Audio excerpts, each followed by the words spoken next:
En 1967, l'astronaute Vladimir revient sur Terre après avoir accompli sa mission. Malheureusement, le parachute du vaisseau ne s'ouvre pas et celui-ci commence à chuter à grande vitesse, presque en flammes.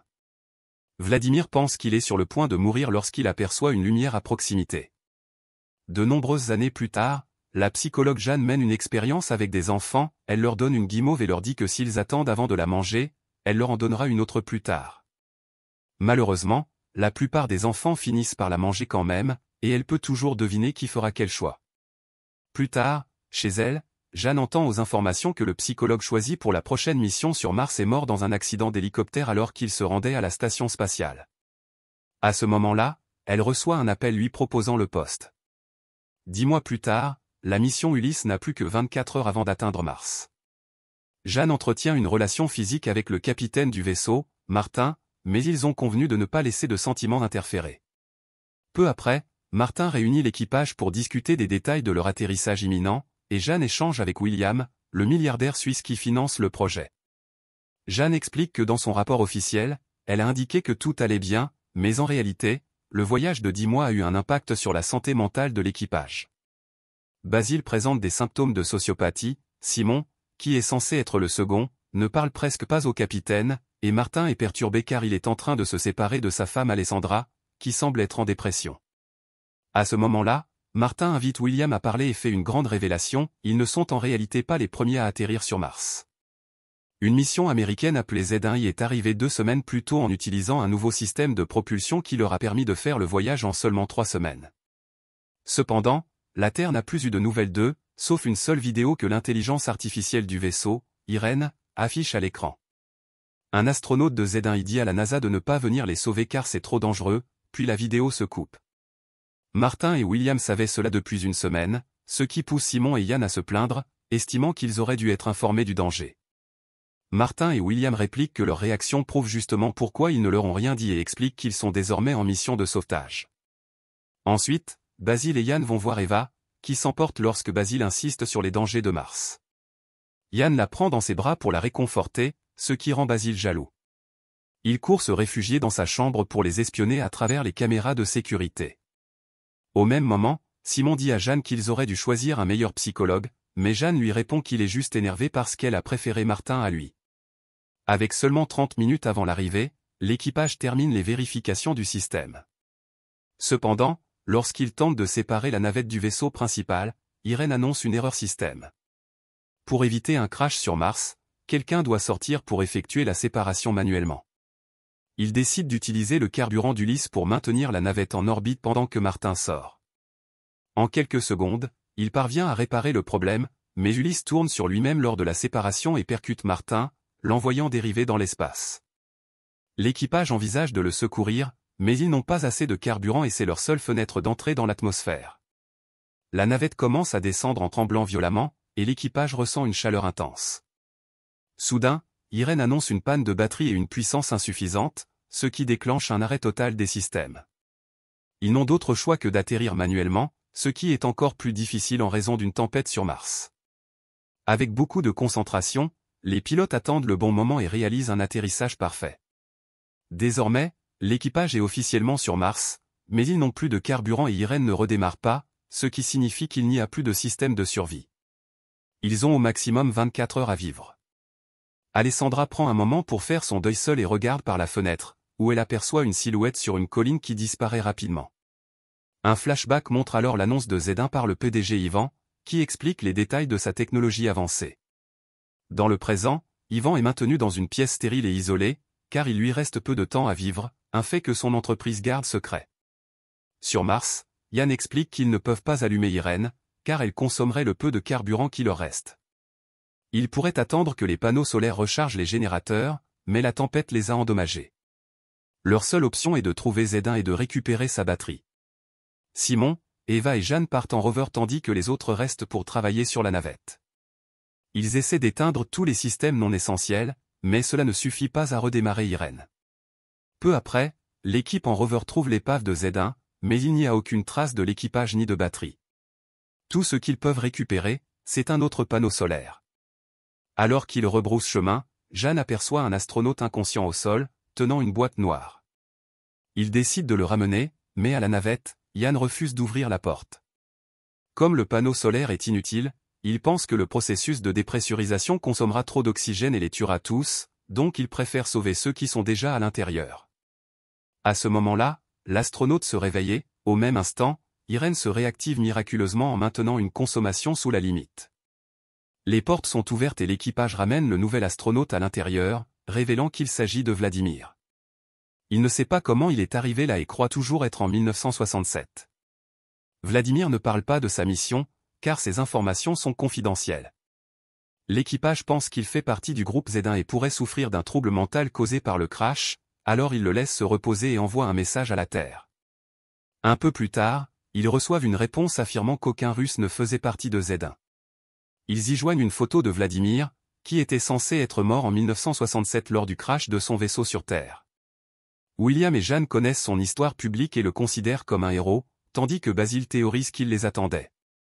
Jeanne est désignée pour lui parler, elle lui apporte de la nourriture et lui explique la vérité.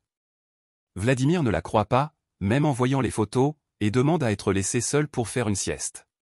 Le lendemain matin, l'équipage découvre avec stupeur que Vladimir a disparu. Irène ne le détecte nulle part à bord, et son scaphandre a également disparu. L'équipage débat de l'opportunité de partir à sa recherche, et William use de son autorité pour décider qu'ils le feront. Cependant, Irène a trouvé des mentions de cette structure dans des récits anciens où elle était appelée auricalque, le métal de l'Atlantide. Il est composé de divers métaux, mais aussi d'ADN, qui correspond à la séquence trouvée chez Vladimir. L'équipage veut échanger Vladimir contre du carburant, mais Jeanne les convainc de la laisser obtenir plus d'informations de lui. Tandis que l'équipage observe à travers les caméras de sécurité, Jeanne rend visite à Vladimir, qui accepte d'être hypnotisé. Avec des paroles douces, Jeanne guide Vladimir à travers ses anciens souvenirs, et il commence à décrire sa chute à bord de son vaisseau. Avant qu'il ne puisse en dire plus, une panne de courant survient et l'équipage perd l'image de la caméra. Il se précipite pour vérifier et trouve Vladimir en train d'embrasser Jeanne, ce qui pousse Simon à le frapper. Cette nuit-là, Jeanne rêve de Vladimir.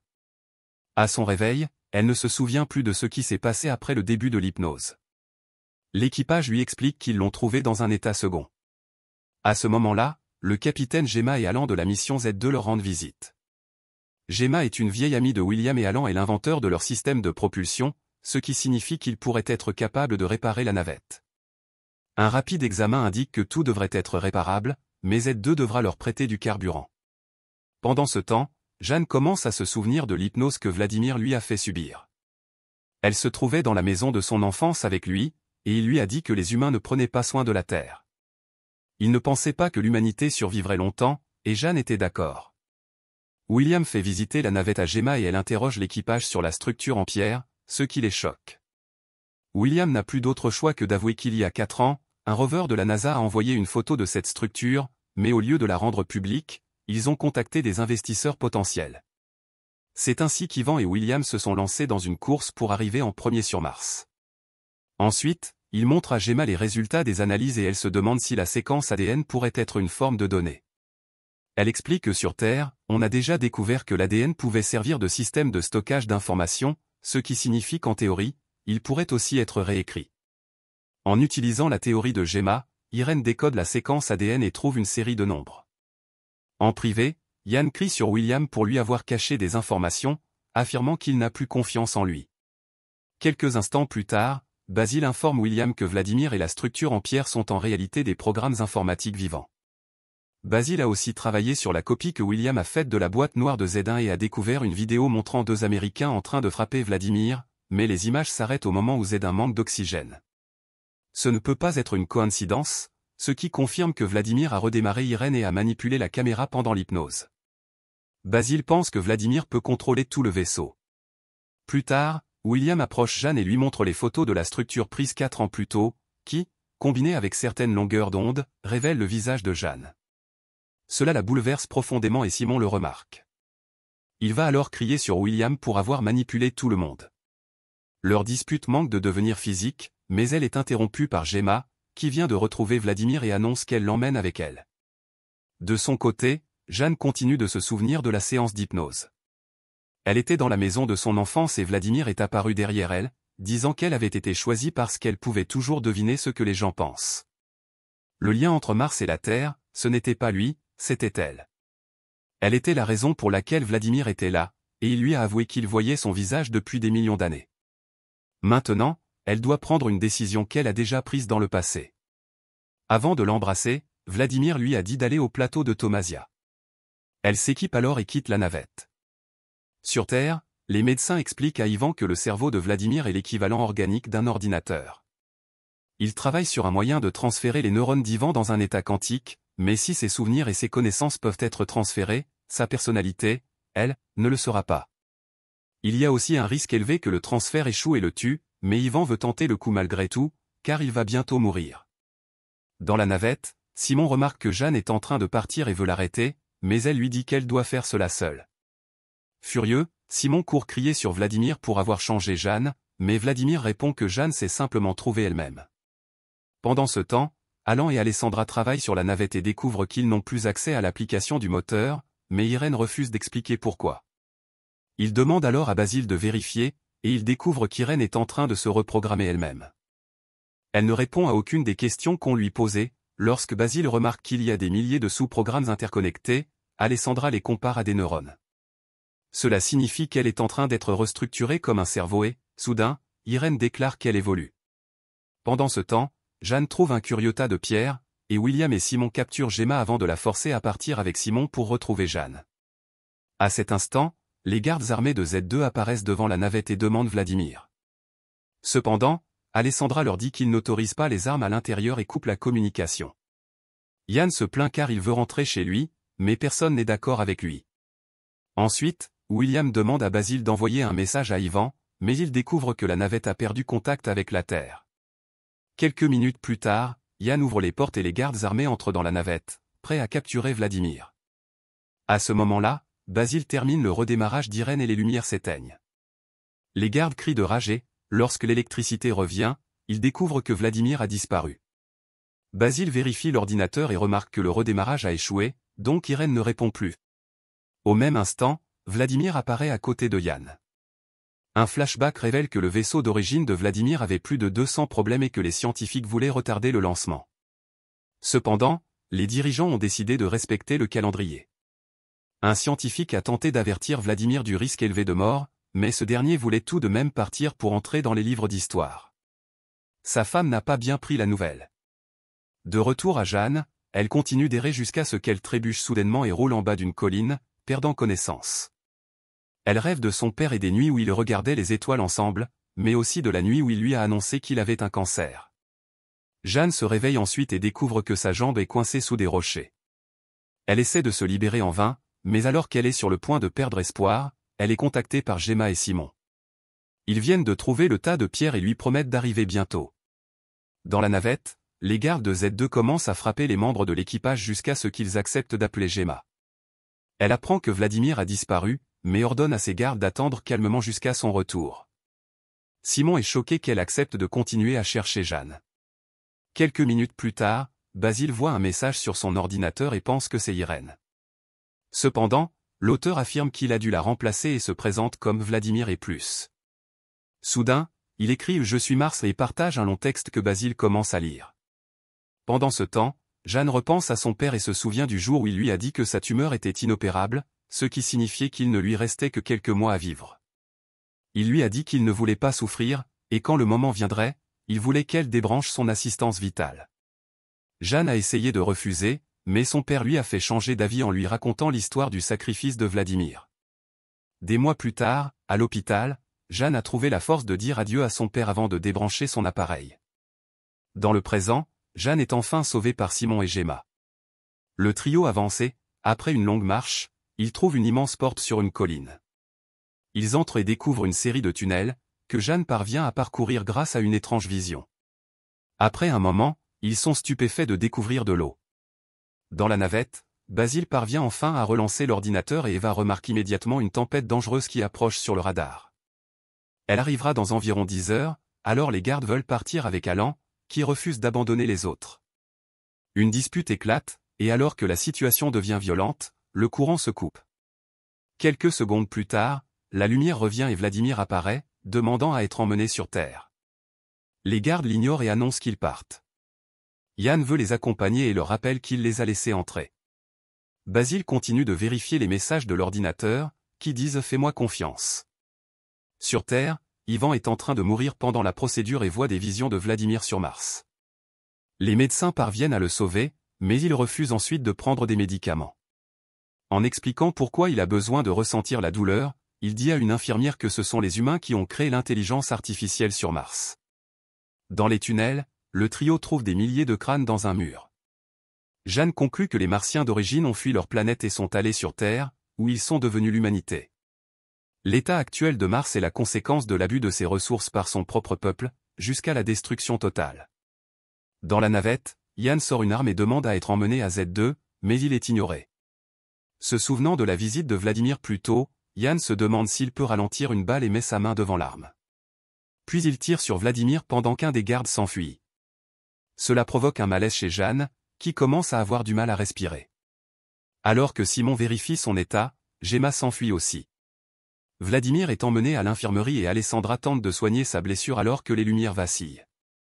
Malheureusement, Vladimir meurt et Jeanne s'évanouit au même moment.